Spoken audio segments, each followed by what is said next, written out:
കറക്കം സിനിമ കണ്ടു.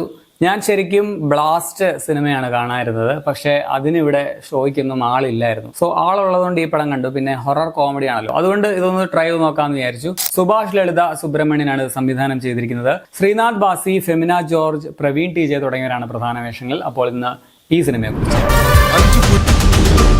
ഡാൻസറായ ധനുഷും അവന്റെ വണ്ടിയിൽ കയറി പറ്റിയ ഒരാളും ഇവര് ഒരു സെമിത്തേരിയിൽ ഒരു ന്യൂ ഇയർ രാത്രിയിൽ പോകുന്നതും തുടർന്ന് നടക്കുന്ന സംഭവങ്ങളുമാണ് കറക്കം എന്ന സിനിമ പറയുന്നത്. പടം എങ്ങനെയുണ്ടെന്ന് ചോദിച്ചാൽ ഒരു ബിലോ ആവറേജ് ഹൊറർ കോമഡി പടമാണ് കറക്കം. പേര് പോലെ തിയേറ്ററിനുള്ളിൽ കയറി കഴിഞ്ഞ് നമ്മളൊന്ന് വട്ടം കറങ്ങും. തിയേറ്ററിൽ നിന്ന് ഇറങ്ങിപ്പോണോ വേണ്ടയോ, ഇറങ്ങിപ്പോണോ വേണ്ടയോ എന്നാലോചിച്ച്. ഇതിന്റെ ഫസ്റ്റ് ഹാഫ് കഴിഞ്ഞപ്പോൾ ഞാനിങ്ങനെ ആലോചിച്ചത് ഈ പടത്തിനെ കുറിച്ചൊക്കെ ഞാൻ എന്ത് റിവ്യൂ പറയാനാണ് എന്നുള്ളതാണ്. ഇന്റർവെൽ വരെ അത്രയ്ക്കും ടോർച്ചറായിട്ടാണ് എനിക്ക് തോന്നിയത്. സത്യത്തിൽ ഇന്റർവെൽ കഴിഞ്ഞിട്ട് സെക്കൻഡ് ഹാഫിൽ കയറണ്ട എന്ന് വിചാരിച്ചാണ്. പിന്നെ അങ്ങ് കയറി, കാശ് മുടക്കിയതാണല്ലോ. സെക്കൻഡ് ഹാഫിൽ എന്തോ ഒരു ഇത്തിരി കഥയൊക്കെ പറയാനായിട്ട് ഇവരെ ശ്രമിച്ചിട്ടുണ്ട്. അതുകൊണ്ട് കണ്ടിരിക്കാമായിരുന്നു. സോ ഇവർക്ക് ഒരു ഐഡിയ ഉണ്ടായിരുന്നു, പക്ഷെ അത് ഡെവലപ്പ് ചെയ്ത് സ്ക്രിപ്റ്റ് ആക്കി വെച്ചിരിക്കുന്ന വളരെ ബോറായിട്ടാണ്. അതിന്റെ എക്സിക്യൂഷൻ ആണെങ്കിൽ മൊത്തത്തിൽ പാളി. ഇതിൽ മരിച്ചുപോയ കുറെ കഥാപാത്രങ്ങളുണ്ട്. അവരെ എന്തിനു വേണ്ടിയാണ് വില്ലൻ കൊന്നത് എന്നുള്ളതൊക്കെ ഒട്ടും കൺവിൻസിംഗ് ആയിട്ട് തോന്നിയില്ല. പോരാത്തതിന് ഇപ്പൊ വരുന്ന എല്ലാ പടങ്ങളുടെയും ലാസ്റ്റ് ഒരു സെക്കൻഡ് പാർട്ടുള്ള രീതിയിൽ കൊണ്ട് അവസാനിപ്പിക്കണമെന്ന് സിനിമാ പഞ്ചായത്ത് ഓഫീസിൽ നിന്ന് വല്ല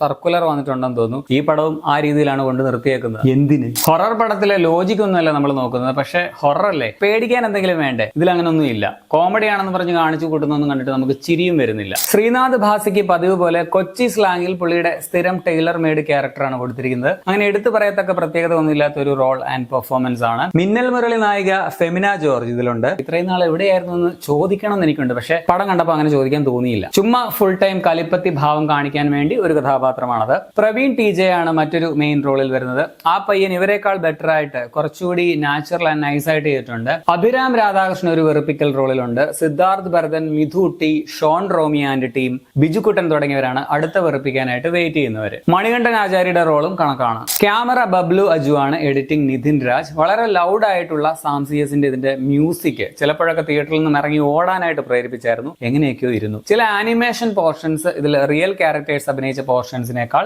ബെറ്റർ ആയിട്ട് തോന്നി. ഇനി മറ്റു നെഗറ്റീവ്സ് പറയുകയാണെങ്കിൽ യാതൊരു ഇമോഷണൽ കണക്ഷനും കഥയും കഥാപാത്രങ്ങളുമായിട്ട് നമുക്ക് തോന്നുന്നില്ല. നന്നായിട്ട് എഴുതിയ ഒരു ക്യാരക്ടേഴ്സ് പോലും പടത്തിലില്ല. ഹൊററോ അല്ലെങ്കിൽ ത്രില്ലിംഗ് ആയിട്ടുള്ള കാര്യങ്ങളോ ഒന്നും തന്നെ പടത്തിലില്ല. പടത്തിലെ കോമഡി ഒന്നും കണ്ടിട്ട് ചിരി വന്നില്ലെങ്കിലും ഇതിലെ സിനിമാറ്റിക് ഡാൻസ് പ്രേത ടീമിനെ കണ്ടാൽ കോമഡി ആയിട്ട് തോന്നും. സോ മൊത്തത്തിൽ ചുമ്മാ ഒരു കറക്കം. പേടിക്കാനും ചിരിക്കാനും ഒന്നും ഇല്ലാത്ത ഒരു ഹൊറർ കോമഡിയാണ്. ഇന്നത്തെ റിലീസിലെ മറ്റൊരു നിർഗുണ സിനിമ എന്ന് പറയാം. പക്ഷേ ഇതൊക്കെ എന്റെ പേഴ്സണൽ അഭിപ്രായം മാത്രമാണ് കേട്ടോ. നിങ്ങൾക്ക് ഇതിൽ നിന്നും തികച്ചും വിഭിന്നമായിട്ടുള്ള ഒരു ഒപ്പീനിയൻ ആയിരിക്കും. ഇനിയിപ്പോ പ്രൊഡ്യൂസേഴ്സ് റൂം എടുത്തിറക്കിയ PR കമന്റിഡൽ ടീംസിന്റെ വരവായിരിക്കും. ഇഷ്ടം പോലെ കമന്റ്സ് കാണാം പോസിറ്റീവ്. സോ കമന്റ് മാത്രം കണ്ടിട്ടും എന്റെ റിവ്യൂ മാത്രം കണ്ടുകൊണ്ടും മാത്രം നിങ്ങൾ തീരുമാനം എടുക്കരുത്. നിങ്ങൾ അതിൽ സ്വയം പര്യാപ്തത ഇടുക. പടം തിയേറ്ററിൽ നിങ്ങൾക്ക് കാണാം. 1 മണിക്കൂർ 45 മിനിറ്റ് മാത്രം കണ്ടാണ് റൺ ടൈം. UA 16+ ആണ്. അപ്പൊ നിങ്ങൾ ഈ പടം കണ്ടുള്ളവരാണെങ്കിൽ നിങ്ങളുടെ അഭിപ്രായം കമന്റിൽ രേഖപ്പെടുത്തുമല്ലോ. ശരി എന്നാ.